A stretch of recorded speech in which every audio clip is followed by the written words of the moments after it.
Is cannabis use during pregnancy truly safe? This is a question that has stirred many discussions, especially considering the increasing prevalence of cannabis for managing symptoms such as nausea and pain during pregnancy. The belief that cannabis is relatively safe has gained traction as more states legalize its use for medicine or recreation. However, the impact of cannabis on pregnancy perhaps remains under-researched. A recent study funded by the National Institutes of Health has shed light on this matter. Researchers analyzed urine samples from over 9,000 pregnant individuals from 2010 to 2013. These samples allowed them to determine whether cannabis was used at any point during pregnancy, at how many weeks of gestation it was used, and the amount used. The team measured tetrahydrocannabinol, or THC, the psychoactive substance in cannabis, at 3 different periods roughly tracking with trimesters.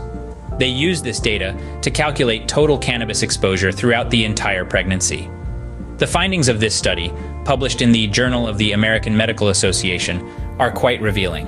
Researchers determined that individuals who used cannabis during their pregnancy experienced unfavorable birth outcomes at a rate of 25.9%, compared with 17.4% among those who did not use cannabis.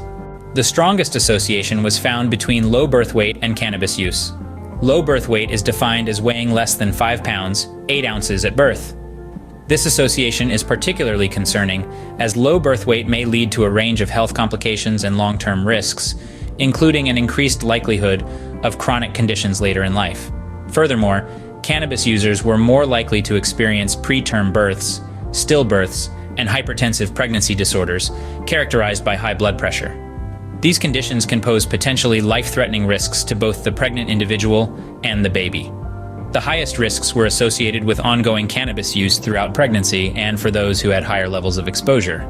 However, the study also suggests that patients who discontinue cannabis use early in pregnancy, particularly within the first trimester, can significantly reduce the risk of adverse pregnancy outcomes. The researchers also accounted for tobacco use, given its known negative health effects.